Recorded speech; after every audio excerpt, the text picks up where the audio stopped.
299 காவல் உதவி ஆய்வாளர்களை தேர்வு செய்வதற்காக டிசம்பர் 21ஆம் தேதி தேர்வு. தமிழ்நாடு சீருடை பணியாளர் தேர்வாணையம் அறிவிப்பு.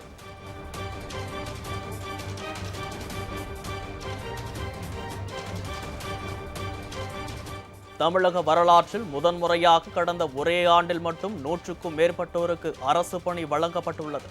துணை முதல்வர் உதயநிதி பெருமிதம்.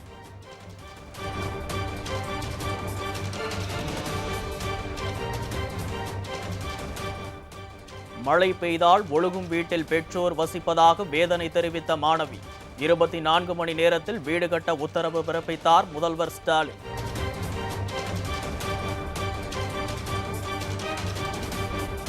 தவேக தலைவர் விஜயின் நாளைய நாமக்கல் மற்றும் கரூர் மாவட்ட சுற்றுப்பயணம்.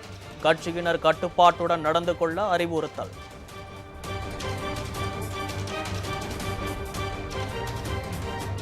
தமிழக வெற்றிக் கழக தலைவர் விஜய் உண்மை நிலவரம் தெரியாமல் பேசி வருகிறார். போக்குவரத்து துறை அமைச்சர் சிவசங்கர் குற்றச்சாட்டு.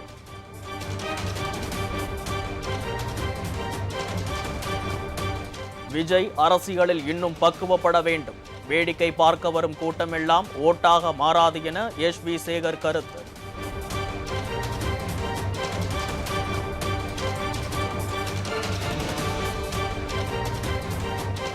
$39 கோடியே 33 லட்சம் ரூபாய் மதிப்பீட்டில் கட்டப்பட்டுள்ள 146 நூலக கட்டிடங்கள் காணொலி காட்சி வாயிலாக திறந்து வைத்தார் முதல்வர் ஸ்டாலின்.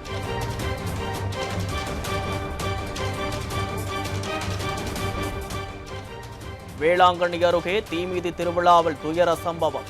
அக்னிகுண்டத்தில் முதியவரும் பெண்ணும் தவறி விழுந்ததால் படுகாயம்.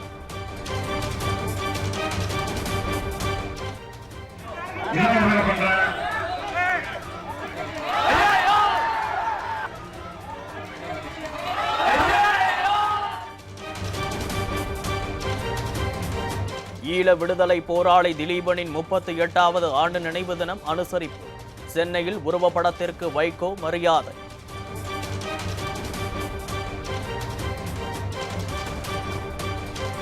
தமிழ்நாட்டின் அடுத்த டிஜிபி யார்? மூவர் பெயரை பரிந்துரைக்க டெல்லியில் யுபிஎஸ்சி தலைவர் தலைமையிலான தேர்வுக்குழு முக்கிய ஆலோசனை.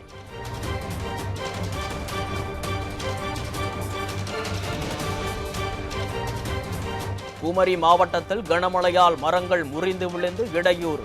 தெற்பரப்பு அருவிகள் வெள்ளப்பெருக்கு ஏற்பட்டிருப்பதால் குளிக்க தடை.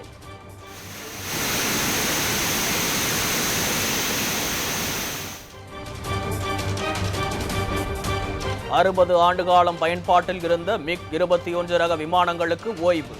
சண்டிகரில் நடைபெற்ற நிகழ்வில் பிரியாவிடை அளிக்கப்பட்டது. மேட்டுப்பாளையம் அருகே தொடர்கதையாகிறது காட்டு யானைகளின் அட்டகாசம். தோட்டப்பயிர்களை சேதப்படுத்துவதால் விவசாயிகள் வேதனை.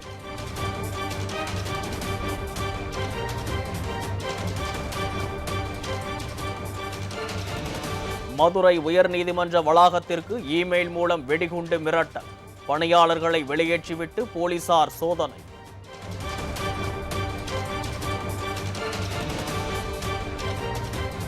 கிருஷ்ணகிரி மாவட்டம் ஒசூரில் பணம் வைத்து சூதாடிய 16 பேர் கைது. 8,58,000 ரூபாய் ரொக்க பணம் பறிமுதல்.